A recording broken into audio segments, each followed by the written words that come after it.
Добрий день. День, Hello. доброго ранку. Доброго дня. Здається, Добрий якраз всі день. потрошки. Добрий Добрий день. день. Доброго дня. Добрий день. Добрий день. Добрий день. Добрий ранок. Вау. Добрий ранок. Дякую, що ви сьогодні знайшли можливість приєднатися до нас. Good morning and thank you for А, coming. ну що ж, я думаю, що ми будемо починати вчасно. Там So I think потрошки that we ще may декілька людей start to be more or під'єднуються. less in time, and other participants will still А, join us in the так, meantime. і сьогодні насправді це So, такий, in fact, today як почати після такої ночі, да? Як почати it's зустріч. very difficult to start our meeting after such an І awful night. я не знаю, я вирішила у вас спочатку спитати, як ви Uh, починаєте заняття? I decided to first ask you, how do you start classes? How do you start sessions after such nights? What do you do differently on such mornings? Maybe someone will share their impressions and their experience. Ну, знаєте, я з Харкова, Well, I'm from і у Kharkiv, нас такі ночі and майже кожного we ночі. have such nights, unfortunately, every night. І тому ми повинні That жити, is why ми we have повинні to live боротися. on. We І have to be кожного fighting. дня я приходжу And до every себе в day клініку, I come to my розпочинаю clinic, to my workplace, і and огляд хворих, і I start розпочинаю patient заняття студентами, examination. I start my лекцію. У нас classes with заняття в гібридному students' форматі lectures in the hybrid відбуваються, тобто format лекції у нас because виключно we have all онлайн, lectures in а the hybrid практичні format, only in заняття the у нас online є і format, while practical офлайн, classes can be і both offline and є online from time to заняття time. онлайн проходять. І можу сказати, And I can що tell you студенти, that навіть коли вони онлайн, вони students, налякані, even while staying вони online, really seem підтримують to be викладачів, які є в scared, but they Харкові, support the іноземні lecturers студенти. Ви from знаєте, Kharkiv, and we have foreign багато students who also іноземних support lecturers студентів from на Kharkiv. парку You ставлять probably know that прапор України, many foreign students have підтримуючи the flag of Ukraine викладачів, on their підтримуючи avatar всіх here in українців. Zoom to Тому, support the звичайно, це lecturers дуже and to тяжко, support all Ukrainians. але So треба definitely it's very боротися, треба difficult to виконувати свою experience this, роботу, і but це we need to такий keep fighting. We need поштовх to do our до job. майбутнього And this і is a kind of невідомого. an Тому incentive я, звичайно, towards our future, підтримую which we зараз really trust киян, in. That's why I які really support сьогодні Kyiv residents who потерпали від цього experienced such an awful night навалу, цього агресора, today. і This was це an awful attack висловлюю співчуття, delivered by the але і aggressor, and let me express my вважаю, нам sympathy with треба those, my триматися і condolences with those who рухатися have далі, perished. But I think бо that we need to життя, go майбутнє go це on тільки наше because право, it's як ми life, it's вистоїмо future, і як ми and it is витримаємо це. our right to live up Мене to that просто, future. я не Thank знаю, you. по шкірі все, як це називається, Well, when you were speaking, goosebumps. I really I had Почалися, і goosebumps у мене теж було or сильне butterflies in my враження, і ми stomach. списалися, я кажу, взагалі And будемо, я to кажу, not якщо to нам well, скажуть today люди in the в morning Україні, що we це had не some відбулося communication with війною, Eva, and we а якщо ні, decided that давайте probably поділимо we його could по-триста, shift the ми workshop, but then приблизительно we зі decided that it сльозами will be на people who очах, will tell us переважно не виспані, whether але we will потім keep все going or not. розібрали. And Тут it was our почище. common decision to move on, probably У with нас tears сьогодні in our тема eyes, but to move викладання, on. як All викладати the more справжні that we розмови, will speak і and я думаю, що how після we таких could ночей їх communicate може бути ще effectively. більше, тому що And емоції well, стануть probably більшими. after such nights, there will be more Ми сьогодні difficult спробуємо talks because of our таким emotional чином condition. So зробити today we will підготовку try себе to того, somehow even support вести складні ourselves розмови, і я дуже in вдячна за те, що delivering ви complicated погодились на таку зустріч. communication. And thank you, Eva, for Дякую, Наталя, за те, що agreeing ви to також share your experience. включилися. And thank you, Natalia, for sharing your Мене ideas звати today Анастасія in the morning. Леухіна, можливо, So I'm Anastasia дехто мене не Leukhina. знає, і авторка Probably видавництва most of you do know me, розпочатої but not класифікації everyone. And I'm the Psychologist. author of Також є the book, which is редакторка called інформації, людяність uh, і not an awful book, маніпулювання. but life, death, and everything in between. And I'm the editor of Сергій, the спочатку manual покажіть себе. Humaneness and Empathy in Healthcare. So, Sergey, I would ask Хочете you ще to детальніше розповісти про share this Ми manual for you to розробили know цей what it посібник looks like. разом з So we 15 developed this викладачами manual together with університету. 15 other lecturers of medical Для того, щоб universities. And it was developed to collect the experience and to start thinking towards how we could give more empathy and humanness and communication in the curriculum for nurses, doctors, ACPs in general. And we have recently had a study, a survey among the people using this manual, and we heard a rather positive feedback. We have heard that a lot of people are using this manual for the development of new courses and for the integration of new topics into some old courses. So we're happy to have a chance to keep going with this work. And this laboratory empathy in healthcare, within which we are holding our today's session, is another attempt to go on with this topic, to share the best practices, to get inspired by each other, to get more enthusiastic about all that, and to give some more knowledge and understanding and the experiences of other people for us to keep going and creating our educational spaces, but also healthcare spaces more human-oriented and ethical. So today, we will focus on communicating actively with patients and families and teaching this communication. And we have invited Professor Eva Doherty. And let me start with saying that it was thanks to Eva that we managed to engage so many foreign speakers, because I was trying to reach them in quite many ways for a long period of time, but it was Eva and her energy and a magic push from her side that actually helped me to get connected with those people, and I'm really grateful to have that. And we will have an interactive format today. It's great if you have your cameras on, and we would really like to see you, to communicate with you, to interact with you. We will work with simultaneous interpreting, which means that you can actually join the Ukrainian channel, or you can stay in the main audio and you will be listening to the English presentation. What? Yes, simultaneous. I've forgotten the word, the Ukrainian word for simultaneous. That's what Anastasia said. So this will be more interactive because we don't have broadcast. We are just working in Zoom. So let me hope that we will have this interaction today. Let me tell a couple of words about Eva. Eva works as the director of human factors in patient safety. I'm lost for words, and I'm already producing this this title in English, so it really sounds as Director of Human Factors in Patient Safety, and she works in the RCSI, University of Medicine and Health Sciences, and mainly she deals with post-diploma training programs, and Eva is lecturing this course, is delivering this course. That's why we asked her to show the basic things she's doing within that course for us to learn something and to be on the same page.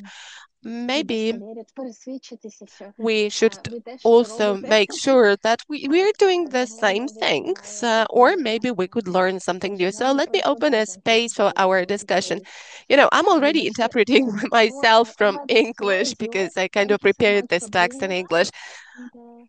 We will go straight into what we're planning with you.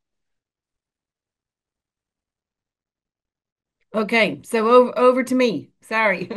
I don't know what's wrong with my volume. Okay, so thank you so much, Zia, for asking me to present to everybody today. I'm really, really honored. I have to say, I'm having to kind of increase my energy because I feel very sad for you and for everybody in your country having to withstand all these awful attacks, and it just must be unbelievably difficult. And I think you're all fantastic to come online here this morning, and to keep going and to keep your focus on obviously what matters to you. And you're clearly very committed to communication in healthcare, obviously, and in teaching that to your students. So, what I'm hoping to do today is to share a session, a teaching session that I do with postgraduates, which I'll tell you a bit about in a second. And I find that they respond well to this. It's taken me about 15 years probably to figure out a teaching session, a lecture, if you will, although I tend to do this one mostly online, and I get good feedback about it.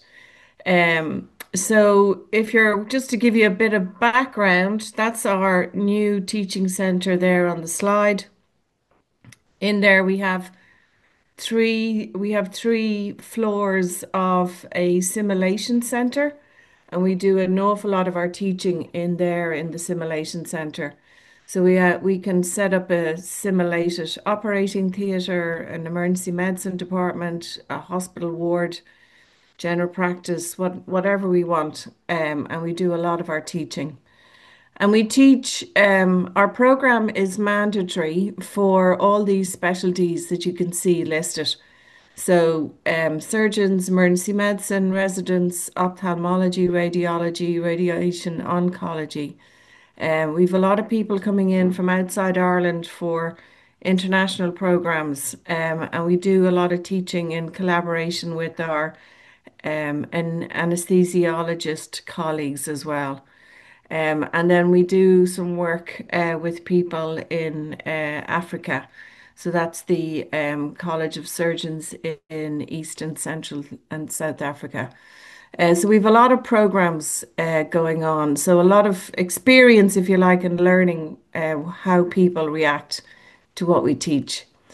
And as I said, our program is based on, we've done a lot of work on coming up with defined competencies that we can point to and that we can say that this is what we teach and this is what we assess. And our program is very unique in that, as I say, it's mandatory. They have to come in for about 2 to 3 full day training sessions over their 8 years of training. We also do training for our residents who are not on training programs. So about half of our non-consultant doctors are not on official training programs. So they come into us. And what is unique with us is that we run communication skills OSCE examinations at the end of years 1 and 2. So that would be postgraduate. So they've done their postgrad medical training, they've done a year of internship, they're now registered, and then they come to us. And at the end of the following 2 years, we run these communication skills sessions, which are very high stakes and will determine their future careers. If they don't get good enough marks in those, they won't progress. So it has definitely made the whole topic of communication very high profile in their minds. And a huge part of what I teach is empathy. How do you how do you focus on empathy? How do you demonstrate it? And what is the effect? So I'm going to show you how I go about this, and hopefully it'll be helpful. Just to show you a few pictures, this is us doing our thing. We have lovely small rooms there that we can have small group teaching with professional actors and consultants. We're very well supported with consultants who come in and teach with us. And there's our simulated operating theatre. Pardon me, I have a bit of a cold today. Um, and so that's where we simulate particular different kinds of operations, and we do all kinds of teaching around that for communication, empathy skills, team working, leadership, all of that. So that just gives you a bit of background. We also have, if anybody's interested, we have a postgraduate online diploma leading to a master's, which is interdisciplinary. So about half our scholars are very senior doctors, senior registrars or consultants, and then the other half are very senior nurses who have positions um, regarding safety. And then we would have other professions as well, pharmacists, physiotherapists. And that's a program that's open, it's international. We have people from all over the world on that program. And as I say, it's online. So just in case anybody's interested, excuse me, you can check it out. Eva, We, before we go, like maybe yeah, I could just really quickly, because I think this is such a big topic about patient safety and empathy and communication. Can you say a bit more how they are connected? Because, like, I think in Ukraine, we have done some research, and many people believe that communication and empathy is not a top priority for medical specialists. It's like an extra bonus. So it's like the technical skills is what that matters, but patient safety sounds big. So can you say a little bit more about how you relate these two? yeah. So it's a great question, Zia, because pure, what would we say, traditional human factors, which comes from other high risk industries such as the oil industry, aviation, the military, even, um, they don't include communication and empathy as part of their topics of interest. They're more about communicating, if you like. Well, it's all about, it is about communicating with each other, but it's very much about systems and ergonomics, etc.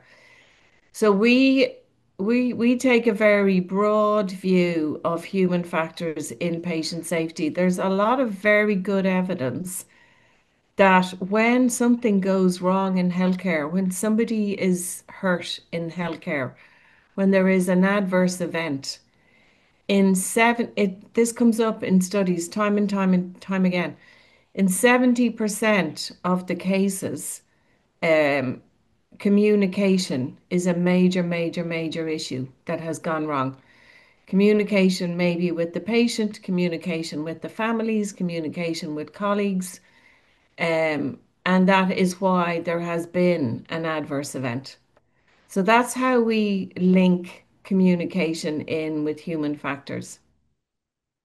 Does that answer the question? Thank you. Hope to get more. Yeah. So what you might, if you're interested, and I'm sorry it's only in English, although it's probably possible to translate it, but we launched a podcast series 2 years ago, and we're now at the end of the second series. So we have about 16 podcasts all about these topics, which you can all access wherever you get your podcasts.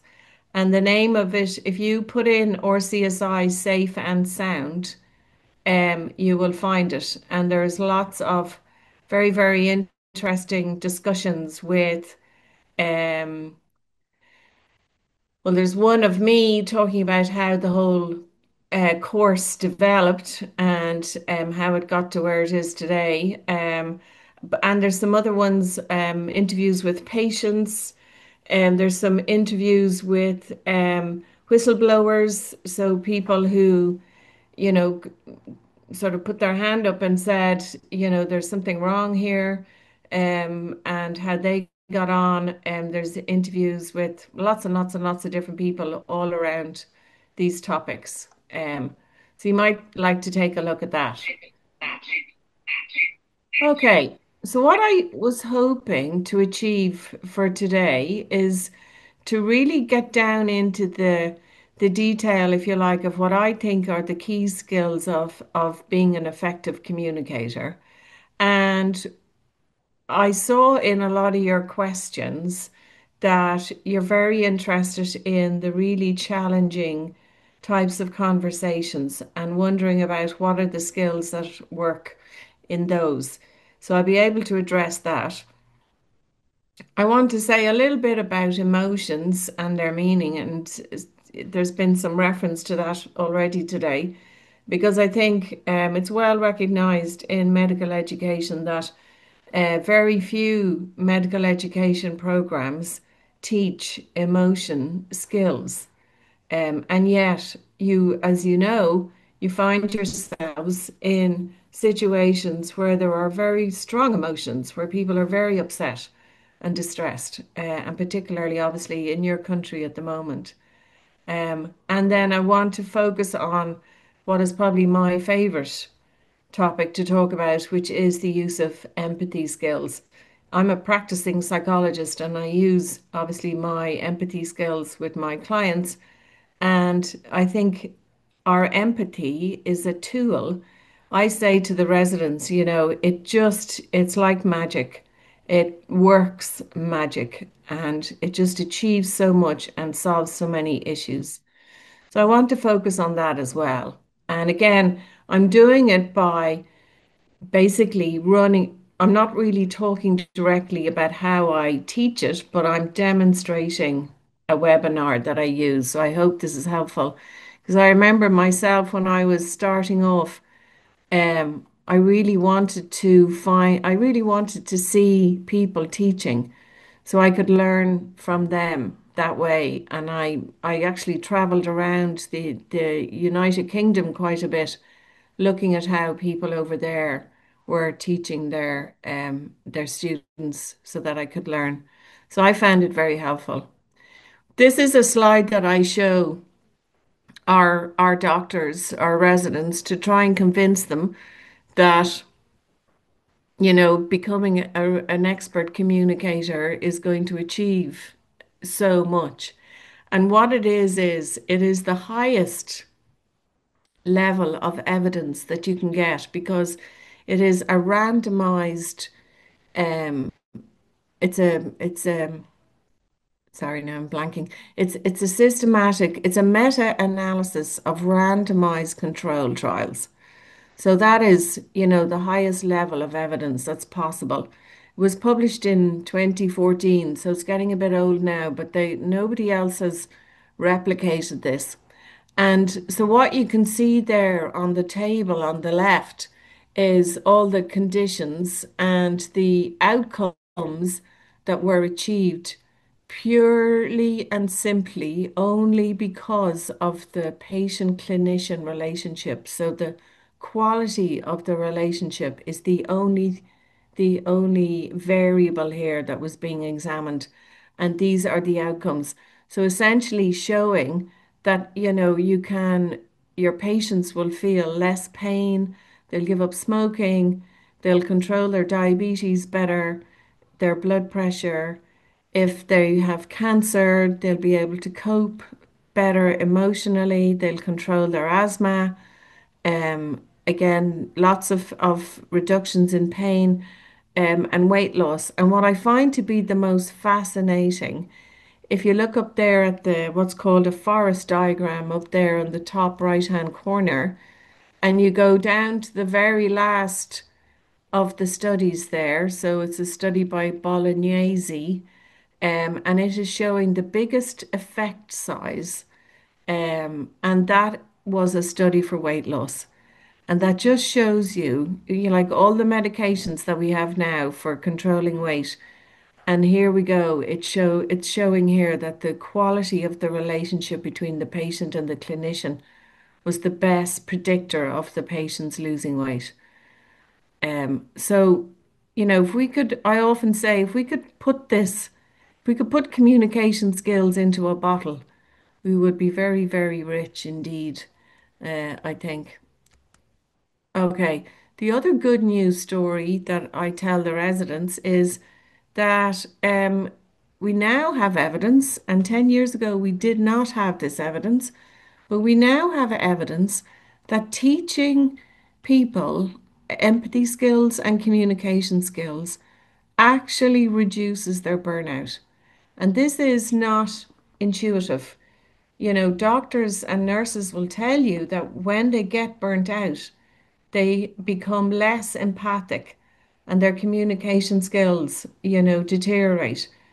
And this is very sad in a way because now we have evidence that if people use their empathy skills and their communication skills, their burnout scores will go down. They will actually get more satisfaction from work. And some very interesting neuroscience evidence showing that the reward centers in our brains light up when we demonstrate empathy. So it's actually really rewarding for us. Um, Whereas I think a lot of doctors and I'll just speak for doctors because that's who teach all the time, they think that using these skills is going to take too much time and they don't have that kind of time. Okay, so let's start thinking about the kinds of difficult conversations. And these are the ones that our doctors tell us about. Um, and you might like to see, have we, is it okay to get people to put in the chat, or maybe would you Yeah, prefer that for would them be to speak great. out? Yeah, Yeah, let's ask people to put in the chat examples of difficult conversations. What do they consider as yeah. a difficult conversation? And then I'll show you our list.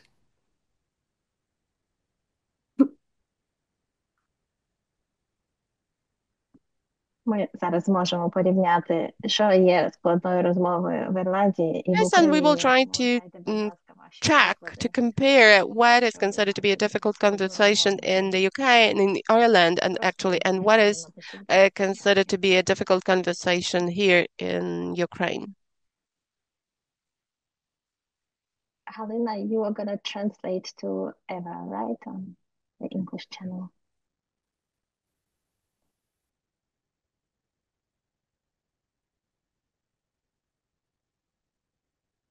So, a notification about a severe disease or a death of a relative in conflicts. These are two options. That bad news delivery. Um, mm, Sending bad news or having an emotionally complicated talk. Then being not in agreement with the treatment plan, when you disagree with the treatment plan, then non-fulfillment of prescriptions, anxiety, communication barriers, a change in the way of living, bad news, medical errors. That, yeah, when the patient cannot accept his disease, then an error of the doctor that has led to some irreversible consequences. So this is what we have in the chat so far. Okay, thank you so much. Very, very interesting. Um, Very similar here to what our doctors tell us. One of the things they find, one of the situations they find themselves in is having to cancel appointments or surgeries, and they find that very difficult. Again, dealing with very strong emotions is what was in the chat. People who are very anxious or very angry, angry relatives, angry family members who are not satisfied, breaking bad news of any kind. And we take a very broad view of breaking bad news. It's not just about, when there's a malignancy, it's also, telling somebody that they might have to lose a limb, or telling somebody that, even that they have, they've broken something, or telling somebody that they have, heart disease or lung disease, or any bad news is in this category. Telephone conversations are difficult because you're missing out on so many cues. Video conversations, online conversations are very difficult as well. And then a lot of you mentioned there, communicating with people when there's been an error. And actually, it's the same skills that we're going to talk about here. Um, it's exactly the same. I don't have it on this list because I do that in a separate talk, but the skills are exactly the same. They are no different. I do think that openly disclosing an error and having that conversation, I call that the black slope of communicating. I think it is the hardest situation. And principally because the doctor, the nurse, whoever it is, unfortunately, usually tends to be the doctor, is usually hurting themselves because they've been involved in what has happened, and so they're feeling very emotional. And I think that makes a huge difference. It makes it so much more difficult. but it is a different talk. It's because there are things that are relevant about that. But it from the skills point of view, it's going to be the exact same. Sorry, I should have clicked on that. There's the Ukrainian version. Okay, so here's a question for you to think about. We won't get you to put answers into the chat, but maybe you could just have a think in your own minds. What do you think is more important or more critical? The information that you are giving, so in other words, what you are saying, versus how you transmit that information. In other words, the all the kind of the anything that is not words, the non-verbal. And it might surprise you to hear that actually the words we use account for a very, very small proportion of the meaning that we want to convey. In actual fact, our non-verbal skills are hugely critical and hugely important to the communication process. 93%, would you believe? So tone accounts for 38% of the message we want to convey. And our body language accounts for 55% of the message we want to convey. And the words we use is only 7%. And I think we focus too much on the words we're going to use.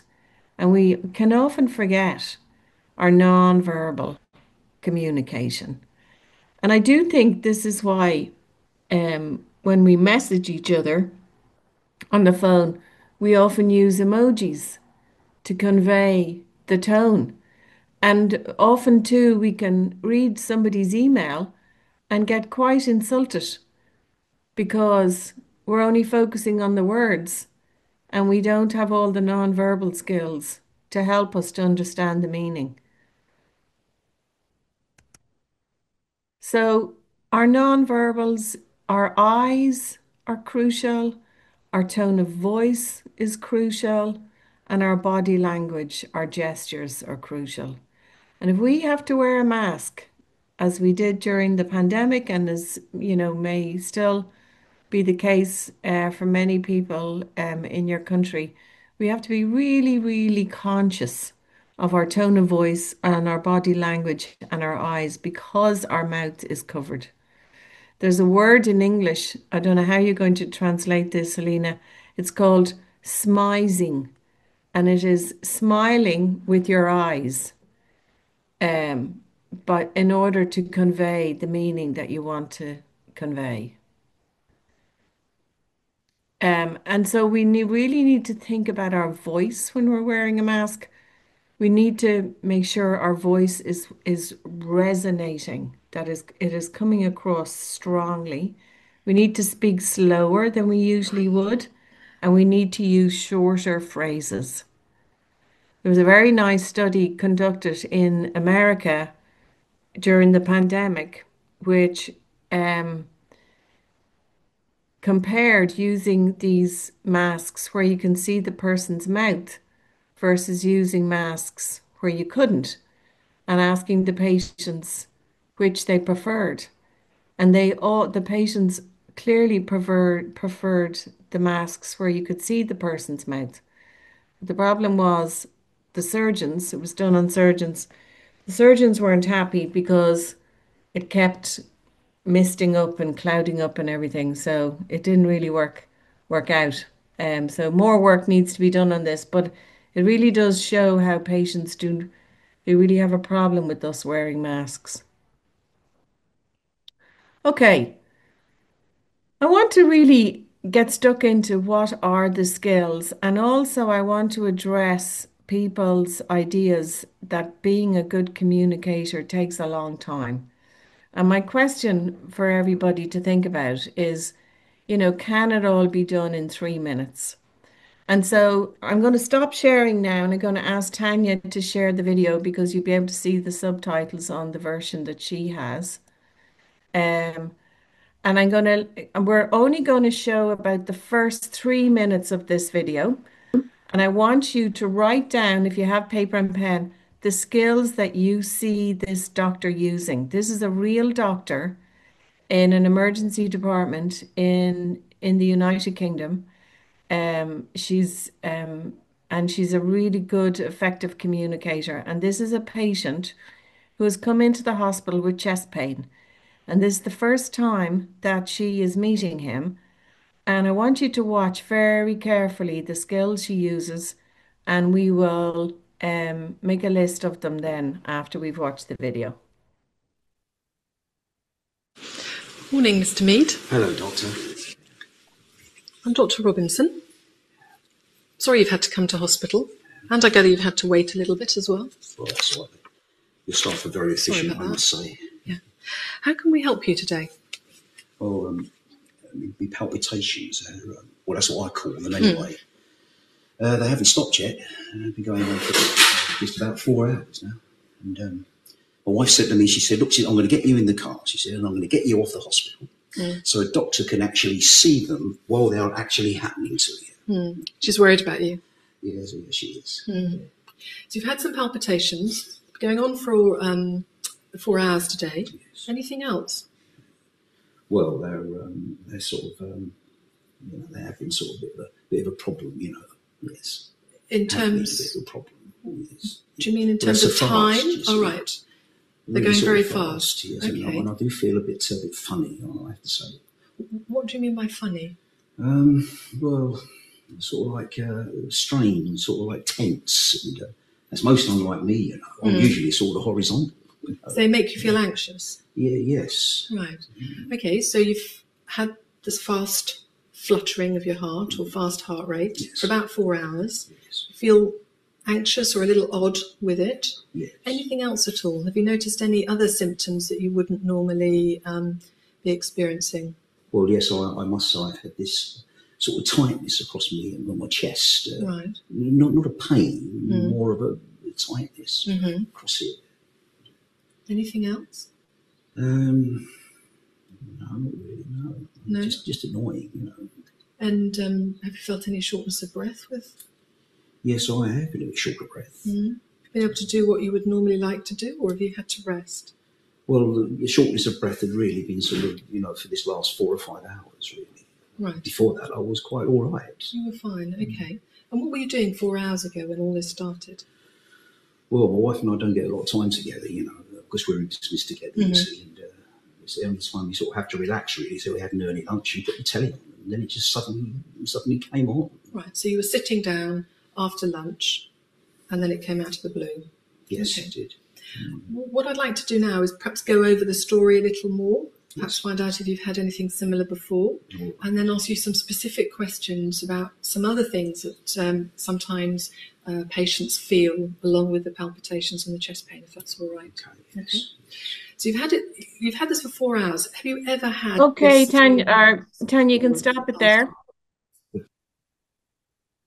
Lovely. So while I'm getting up my slides again, maybe you might like to put in the chat, say if you just put in one skill that you saw, one communication skill.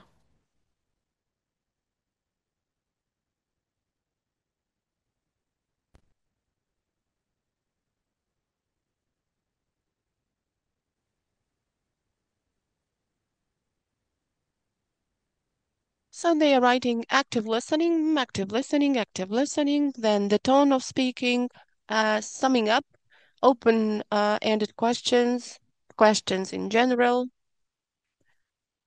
screening of the complaints, recognizing a patient's emotions, empathy, ability to listen to the patient, the rule of the first minute, direct visual contact, tone of voice again, anything else 3 times that she asked. This is probably the phrase that she asked them. Empathy, mirroring.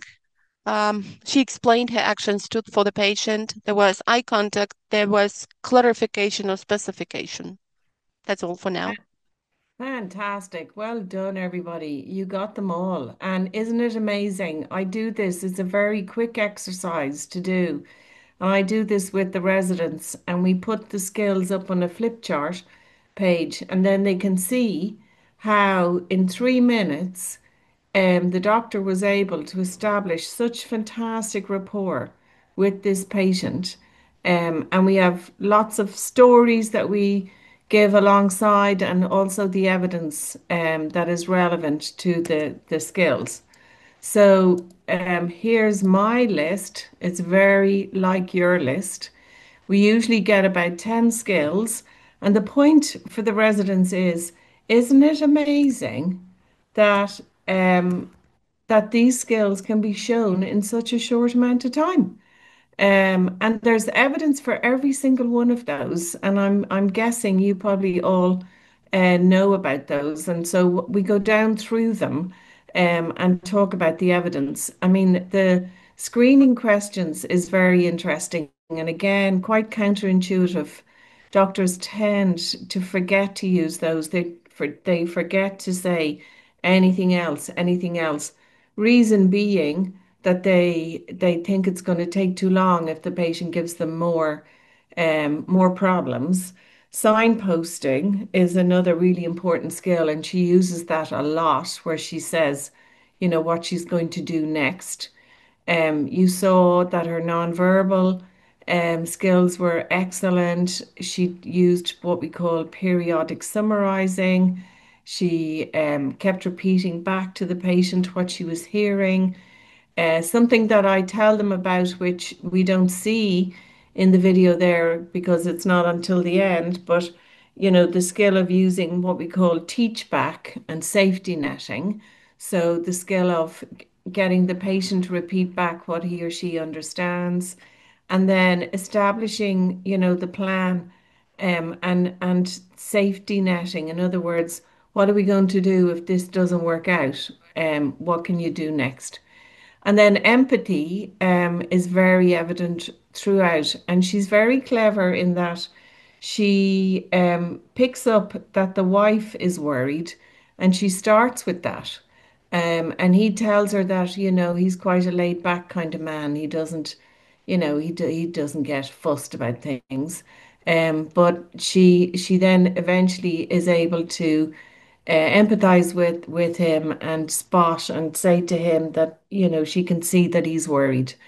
And we know that this is so important to do at the very, very start of the encounter, and yet the evidence shows us that the best doctors won't show their empathy until the end of the conversation. But what we know, I mean, it's 25 years now since Wendy Levinson published her paper in JAMA, which is a big American journal, showing that if doctors demonstrate empathy at the very beginning, their conversations will be shorter and the patients will be happier. And so it actually saves time. So I talk about all these things, and I can tell from what you've said in the chat that you would all be able to talk about them as well. She also doesn't forget to get him, to tell her why he's there, to identify what we call his starting point. And Jonathan Silverman, who is the author of the Calgary Cambridge model of communication that you're all probably familiar with, he's actually identified 72 communication skills, which is a little bit daunting. So I don't teach 72. These are the skills I teach because I think if doctors can remember these, um, things will be a lot better. So we say a little bit about signposting again because it's not an intuitive skill. It's not a skill that people use in their everyday conversations, but it is about bringing the person along in the process and explaining why it is you're asking what you're asking. And it comes into, it is very, very important and comes into its own, if you know that phrase, when you're giving a bad news. Any kind of bad news must be preceded with a signpost, which we call a warning shot. So you say, I'm afraid I have some information for you you might not be expecting. Is it okay if I keep going? And so it's so critical to do this, and yet a lot of people do not do this and they just say out the bad news with no warning, and the person is hugely shocked and often will deny what they've been told because of the way that it was done. So this is really, really important. And we actually, in our team in the college, this is a joke now for us. Whenever we're telling each other some problems or things that are not going right with the teaching or whatever it might be, we joke and we say, I'm going to give you a warning shot now. Because it's so much part of everything we talk about. I just want to add a little bit. It's really interesting because Yeah. I mean, I've been teaching negotiation for many years, and there is research showing that effective negotiators much more often use signal posting and kind of give warning about complicated issues because it shows a lot of respect and it also helps with the relationship building more than anything. And it helps people emotionally prepare for what is coming. So it's not only just in the medical context, but overall in negotiation, this really works. Big time. It's so important in relationships. It's a joke that I have with my husband. He's a devil for telling me that he's going away. He loves sailing and that he's going away sailing and he never gives me a warning shot. Um, so it's absolutely so critical. Okay. Other skills that we talk about is I don't know if you're familiar with the phrase chunking and checking. It's very easy to give a big long piece of information without stopping along the way and checking in how the person is reacting to what they're hearing. It's very crucial to do this when a doctor is taking consent, because sometimes, for example, the example I might use is, you might say to the patient, well, you'll have had some medication, you won't be able to drive yourself home. And then the patient might be there thinking, oh, how am I going to get home? Will I get a bus? Will I get my husband to pick me up? What'll I do? And now they're not listening to you. Um, and then summarizing, going through the points much once more, and then the idea of teach back. And I think it's about explaining to the patient that you want to check that, you have explained it properly. So I want to check that I've done a good job explaining this, and sometimes I recommend you might say, you're probably going to go home to your family and tell them what we've been talking about. What are you going to tell them?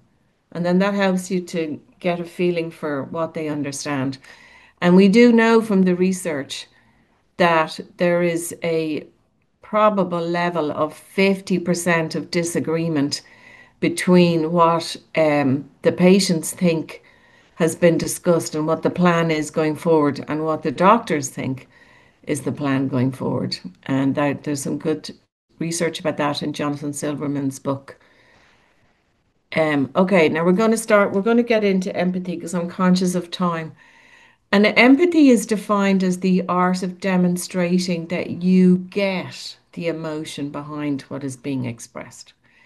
And again, I've observed over the years that doctors and medical students, they are brilliant at identifying the emotion in their patients or the family members. But what they are not good at is saying it out loud. So they sit there if a patient is giving out to them and being angry, and they're thinking to themselves, this patient's very annoyed, but they'd never say it out loud. They don't say, I can see you're really frustrated, or I can see you're very angry. Um, they just sit there and take it and wait for the person to calm down. Whereas we know, as we've said before, that if we say it out loud, it helps the patient to process and to calm down. And I always ask this question because in order to be good at showing empathy, we have to have an understanding of emotions and what they mean. And so I often ask my group, do you think emotions are simple or complicated? And they always tell me they're complicated. But actually, emotions are very simple. They're like instincts. You know, any of you who have children, your babies, when they were born, they were just a whole load of emotions. That's what they were. They're very simple, they're instinctive, and they're very important. Um, and I'll just show this little video, Tanya, if you're okay. It's taken from, it's actually an ad that appeared on television, but it's about the movie Inside Out, which some of you may have watched, which I recommend.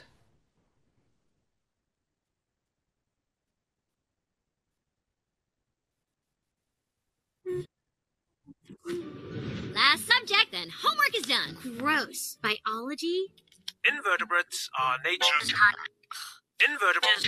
It's that slow spinny thing again. Joey, make it go faster. Any second now. It's just thinking. I'll speed things up. Nice one, Anger. Oh, broadband makes me sad. We're gonna be here all night. Hey, guys, this is really unacceptable. Guys, maybe that could help. What? You think the answer is gonna fall from the sky? No, not that. That. Demand more joy from your broadband. Switch to superfast. Okay, Sky-Fi. Tanya, you can stop it there. Price for 1 year. Leaving better. And see this. Okay, so it's an ad, but it's a nice way of introducing everybody to the basic emotions. So there were five emotions there. I'm sure you would be able to tell me what you saw, but in the interest of time, sorry, Last subject, then. here they are. And the reason why they're important is because every emotion has its own meaning and there's no overlap.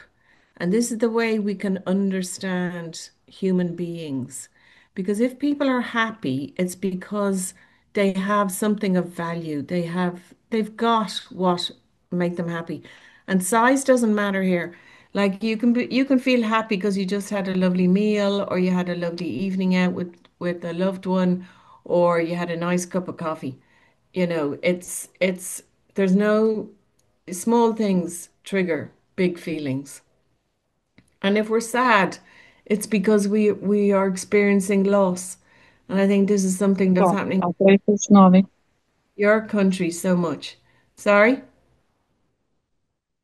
You okay? Probably Um, some extra noise. is it okay? Like keep going? Yeah. And then surprise actually doesn't appear in the movie, and I don't really know why. But surprise is our emotion that tells us that something very important for us is happening. And that could be good, but if it's bad, it's going to be shock. And obviously, you see a lot of shock, things that are unexpected. And then anger is very interesting. Anger always means that we have needs or a need and we're not able to get it at the moment. It's blocked from us. And it could be, if you think of, I don't know if you're familiar with Maslow's hierarchy of needs, but like we have basic needs for shelter, for a roof over our heads, for food, but then we have much higher level needs for recognition and for closeness with other human beings, and for achievement. And so any of those needs, if they're blocked from us, will make us angry. And I'm sure in your country right now, there are so many instances of needs being blocked and making people feel very angry, and rightly so. And then fear, which again must be huge in your country, is always the anticipation of threat in the future. It's always about the future. And then disgust, which again must be Or something colleagues. which is For everywhere in example, your country, is is when your principles, your rules are being violated. When bad things are happening, that will trigger disgust. Okay. So emotions are being taught. This is a poster that is used in our schools in Ireland, and it's just showing that this movie Inside Out, and there's now two of them, and I recommend them.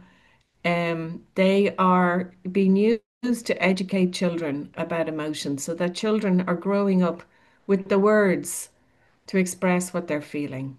And I think we could use this with our healthcare professionals and teach them in the same way about emotions so that they can be more accurate in their use of empathy.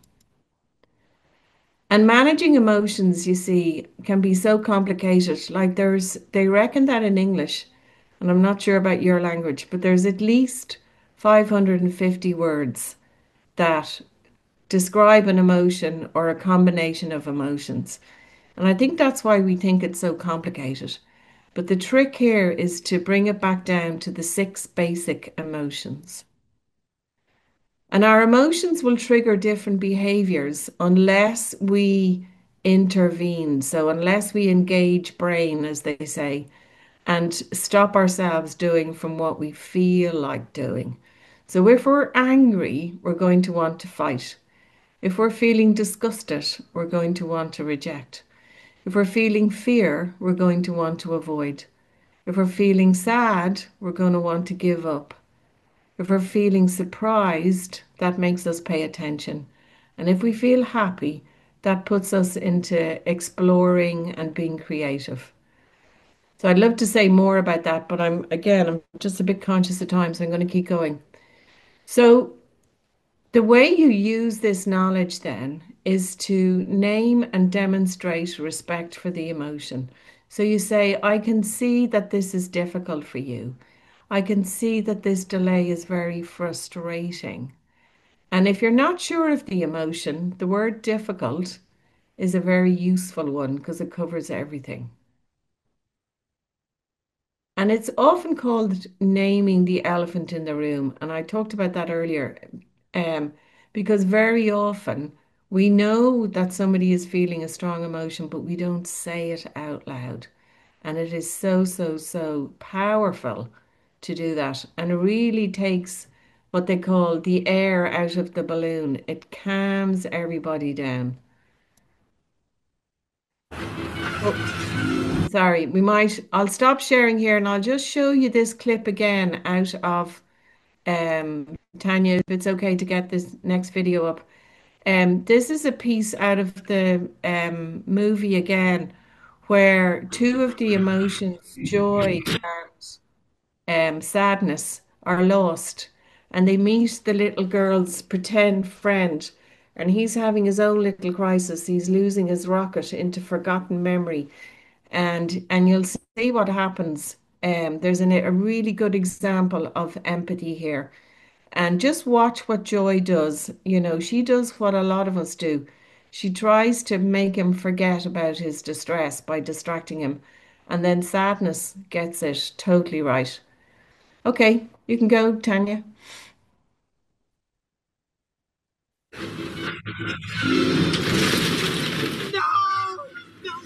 No, you can't take my rocket to the top. Riley and I go to the moon.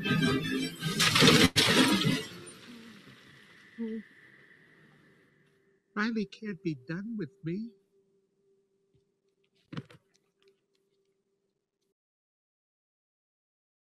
Hey, it's gonna be okay.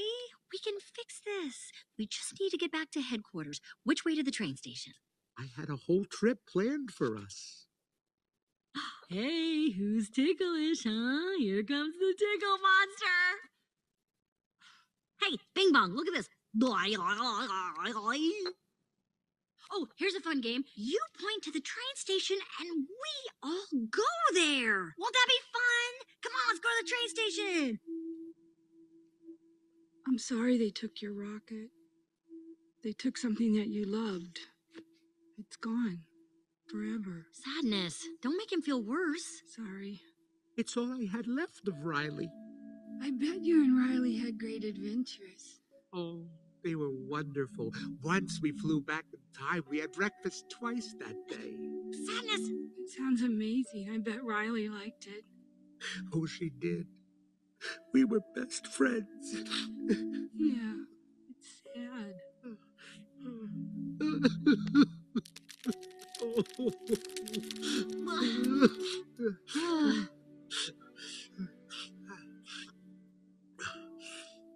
I'm okay now. Come on. The train station is this way.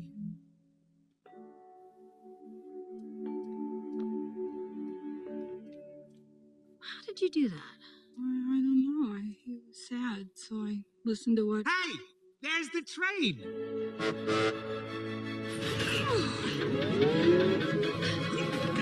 Okay, we can stop it there, Tanya.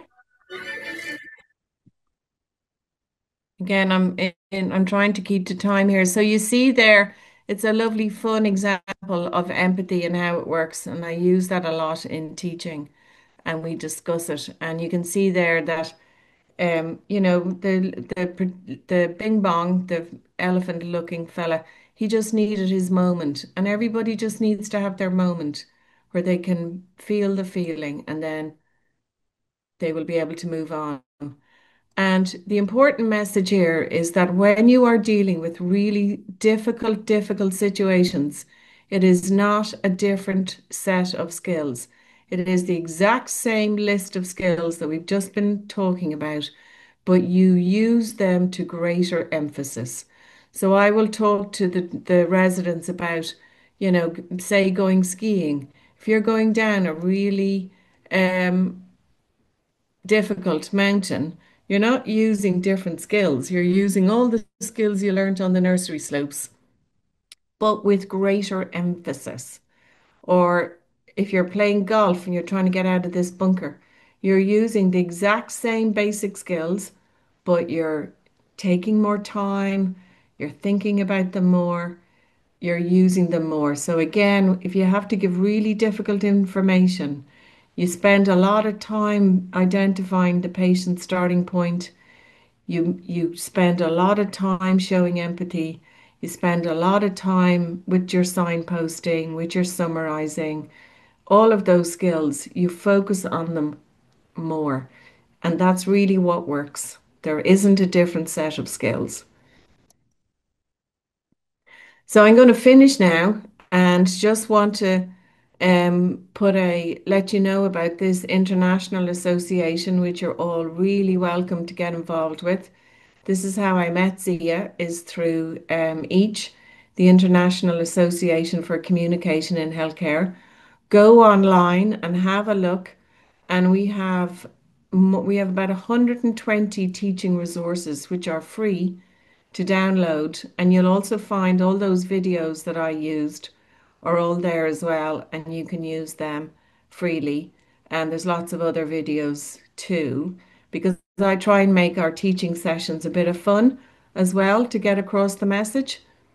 And these are two amazing books, which if you're interested, I'd highly recommend.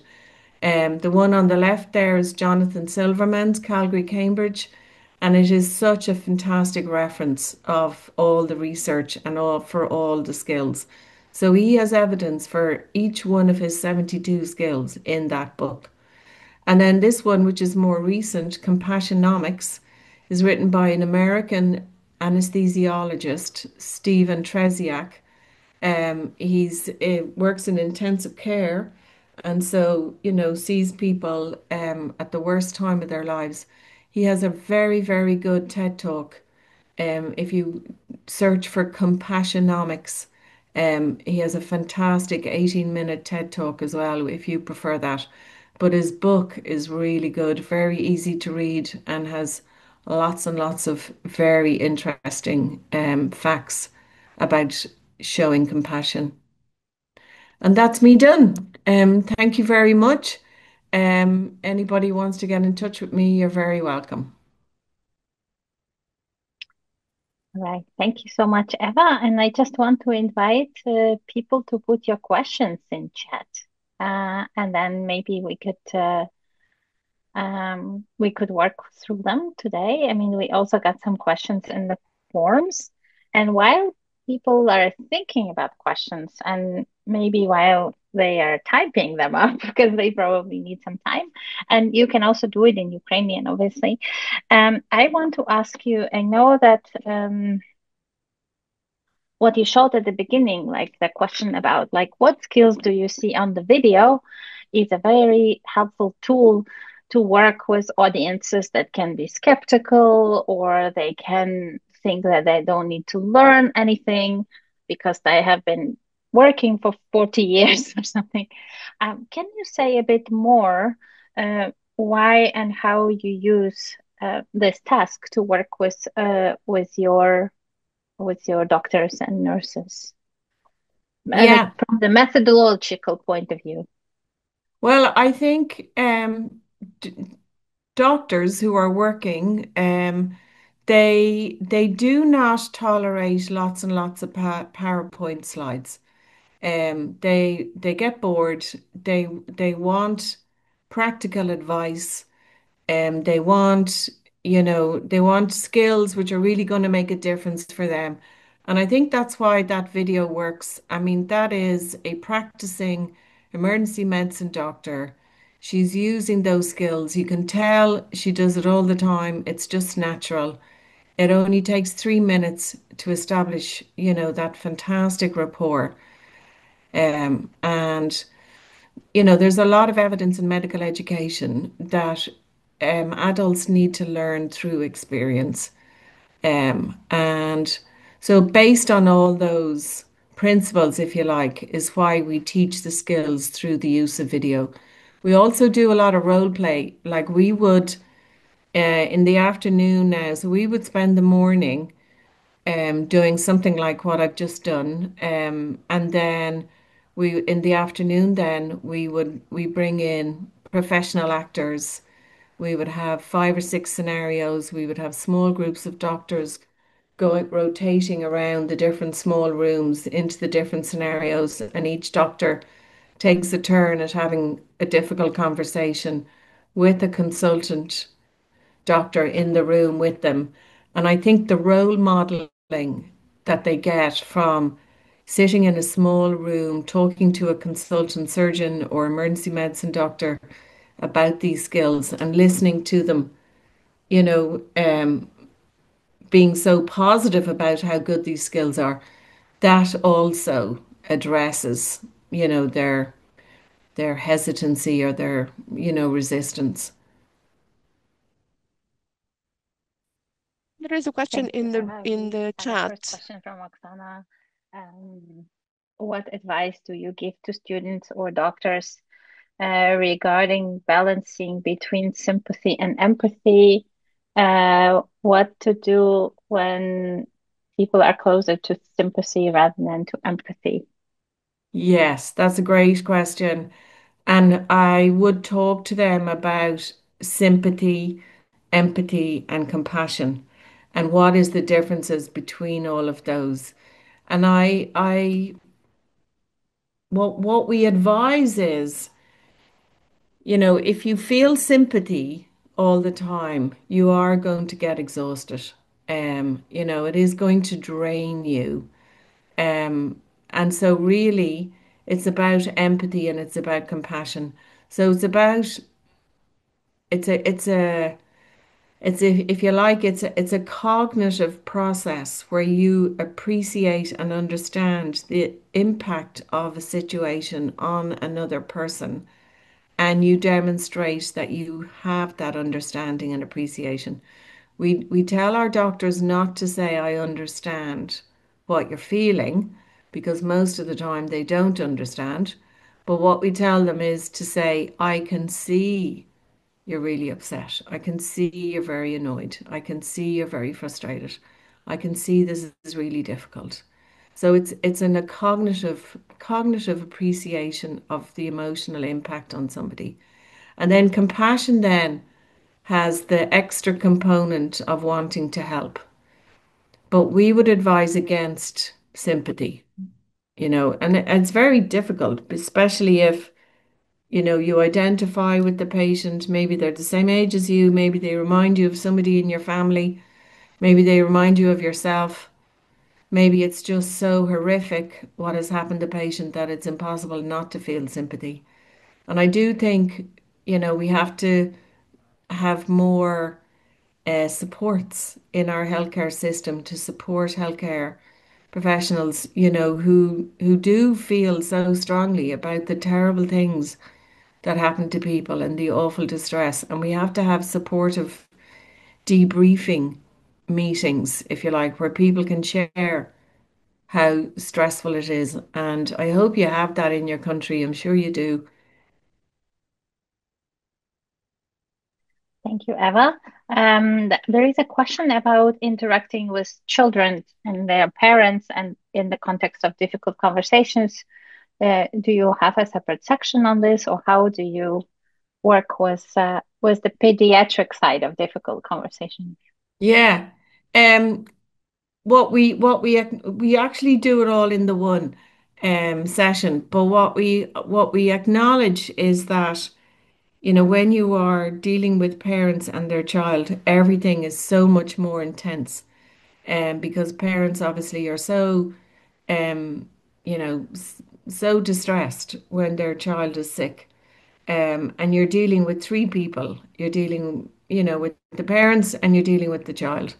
And what the way we address it is we will have those kinds of scenarios in our afternoon sessions and again in our OSCEs. So, and it's interesting, our doctors will send me in stories that I can use for my teaching of situations that, they've encountered.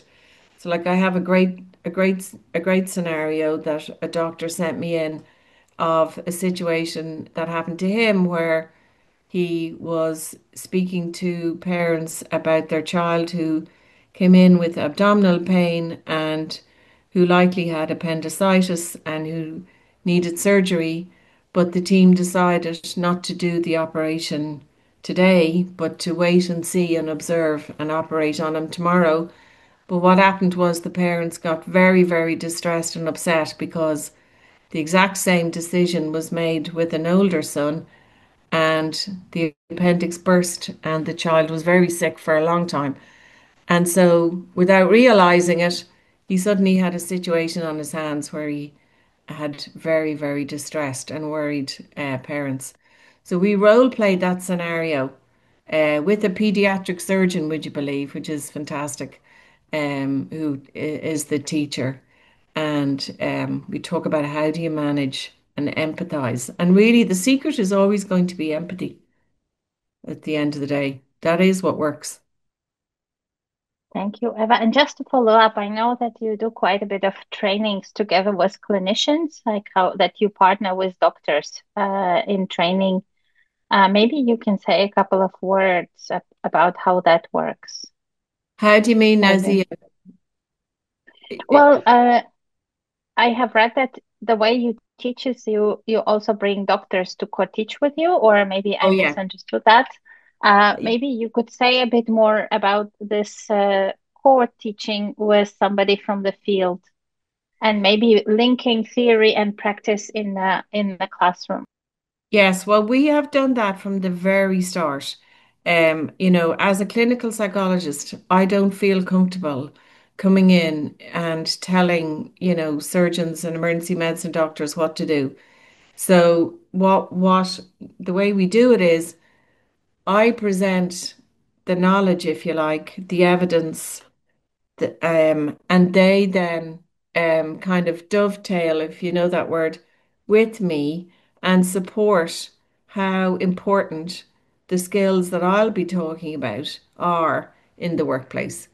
And so we're using role modeling to bring home the point to the doctors that we want to teach.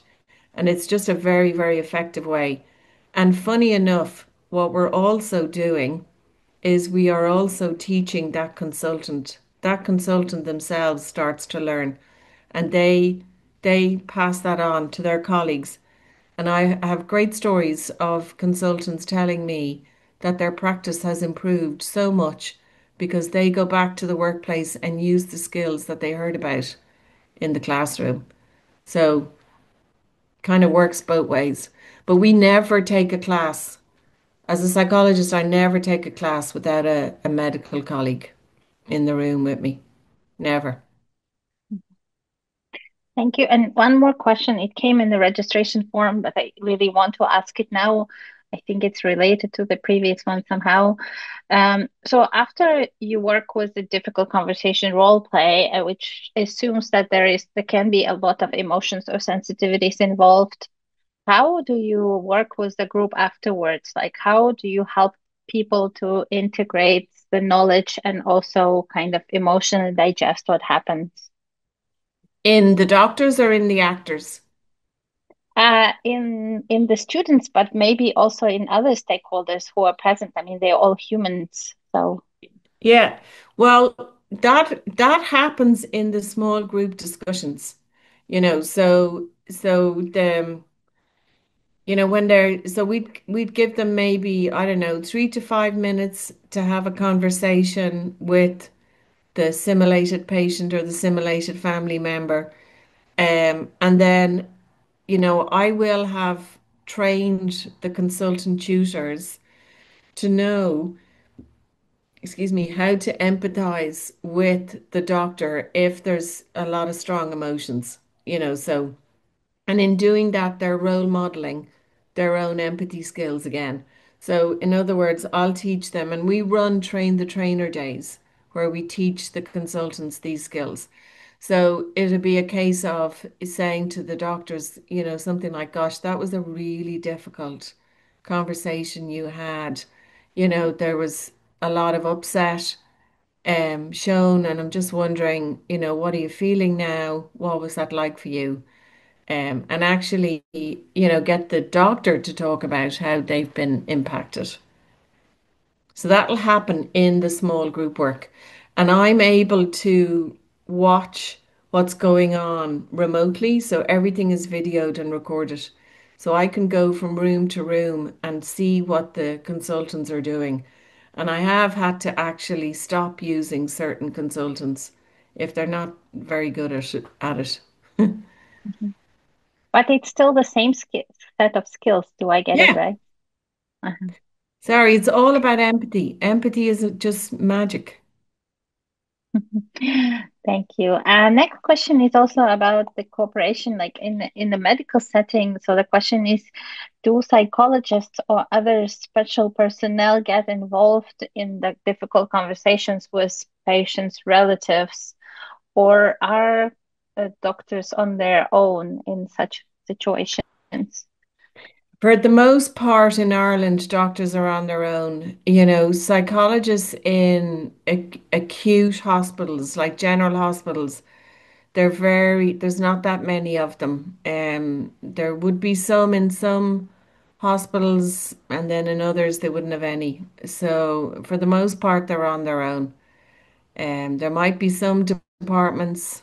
So, for example, we've got a very high rate of cystic fibrosis in Ireland, much higher than a lot of other countries. And so we have some specialist units, and there could be a psychologist there, and they might be involved in the conversations with the patients and families. But for the most part, no, the doctors are on their own.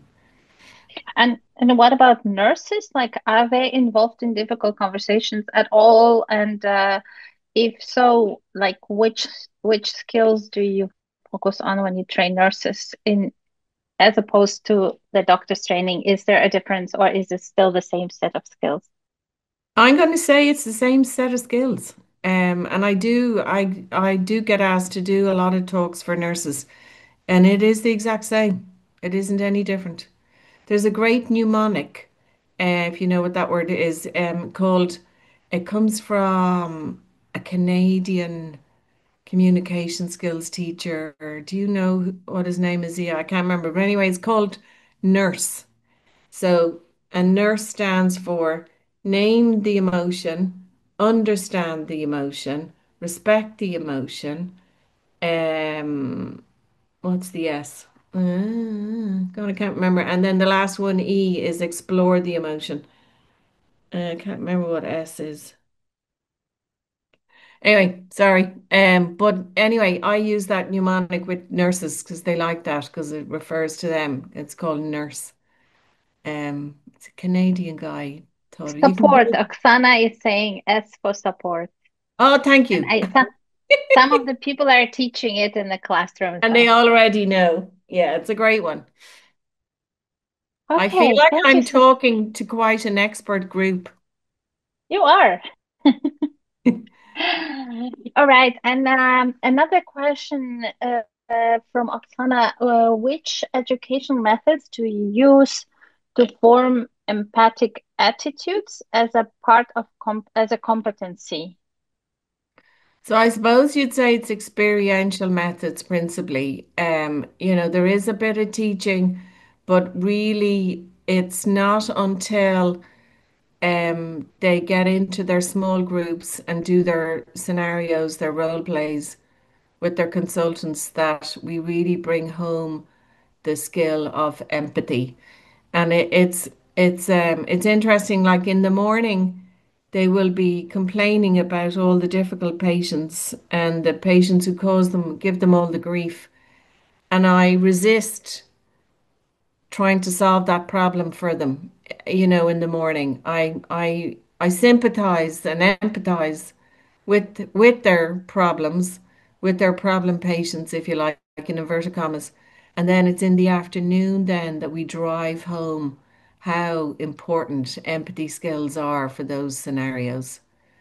And then we will have a plenary session in the after before we let everybody go, and we'll go around. We get take home messages from them. What have they learned today? And they all say empathy. I need to use empathy. It'll solve all these problems. Thank you. Eva, it's amazing how everything that looks so complex in real life can actually go down to some quite basic skills to work with and improve. And maybe last but not least, we have just very little time left. There is a question about how do you assess the empathy and communication? Like maybe you can speak a bit more about assessment, and summative assessment is especially interesting. And there is also compliments about the fantastic lecture, but maybe we could end with the assessment bit. Okay, so I'm going to recommend so Jonathan Silverman's book on assessment. So he has two books. And there's one on assessment, and you'll, if you look it up online, you'll see it. It's got a green cover, and he covers absolutely everything you would want to know. And I use his skills assessment checklist. And there you'll see it. I mean, all the skills that I've talked about are there and more. And there's an item for demonstrates empathy. And again, we will use consultant examiners, and I spend an hour and a half teaching them at the beginning of every day of the assessment and teaching them principally about how do you assess empathy, what are you looking for, and we will have video examples where the empathy is demonstrated and video examples of where the empathy is not demonstrated. And we will discuss all that. And we use the score sheet.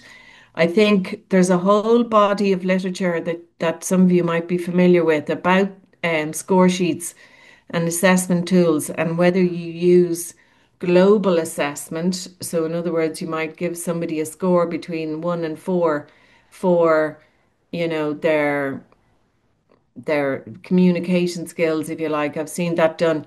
And global score sheets can only be used if you really, really train the examiners intensely. Like they'd want to be having a full day of training. Whereas the checklist, so we have about 20 items from Silverman's checklist. That one doesn't need as much training because each item is described, and you're less dependent on people's understanding. So I go for the checklist. I mean, some of our professional postgraduate exams use the global scoring, but I'd have concerns about that, I have to say. But anyway, that's a Thank conversation you. for another day. Yes, and just I'm just using this opportunity to say that our next session will be with Connor Gilligan from Australia, and it will be focused just on assessment and evidence base for communication teaching. So I'm just advertising it for people who are here in case you are curious. We will do it on the 9th of July. So I just wanted to say that there will be more coming on assessment in the series. And I would also like to do a short summary of today's meeting, and also tell our participants about the future activities that we that are in the works. So in terms of the summary, I just want to I guess emphasize 4 points that were really critical for me. One is how much empathy and communication skills impact the quality of the relationship. You started with that, and also the impact on people's health and lives, really. And also how they decrease burnout and save time as arguments to learn more and to it's probably a lifelong process for all of us. But I think your emphasis on research really helps to be even more convinced about it. The second point is how nonverbal signals are important and how we need to learn to recognize them and also to work with them, but also how to send them and how to be more present and aware in what you are sending with your body, not just with words. The third point I think was really critical for us as well is that we can look at skills and emotions as like long lists of things. I mean, you mentioned 72 skills and 550 emotions, but at the end of the day, we don't have to make it that complicated of an elephant. We can start with and choose those basic 6 emotions to work with and 10 skills to work with. And then if we really practice well, then just like as a doctor in the video, we could probably do it in 3 minutes because working with these skills really requires a lot of practice. And last but not least, I really appreciated your highlight of the use of experiential methods in teaching. And I think how you used video clip and cartoons to show us that it can also be fun to do it even in such sensitive topic and difficult conversations. That was really greatly appreciated. So thank you so much, Eva, for making this possible and finding your time. It has been quite a bit of preparation, and also I want to thank Tanya as well, and the project team for making it happen under these extraordinary circumstances. So just a couple of next steps. We are working to get more discussions and learning about communication skills teaching. As I said, we're going to have a next session with Connor. We also have some horizontal learning and workshops from our colleagues from different Ukrainian universities going on. So usually people learn about it from the project communication with your universities.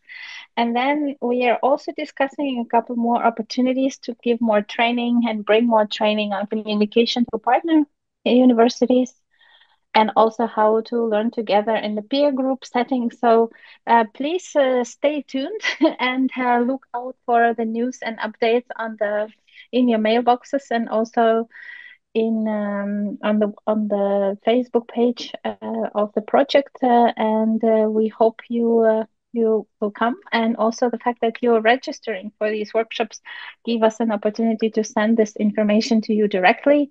So please, будь ласка, реєструйтеся, пишіть, і дуже вам дякую теж за питання, So please які ви надсилаєте. register, please keep writing to us, and thank you for the questions that you're sending to us ahead of time. So we will be waiting for our further meetings.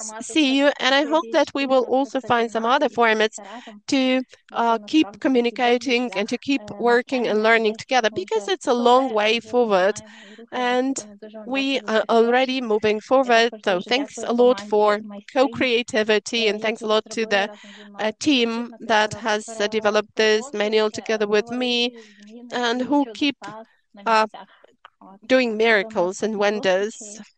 So see you. Thank you. Thanks a lot for your interest in this workshop. Bye. Bye, everybody. Thank you.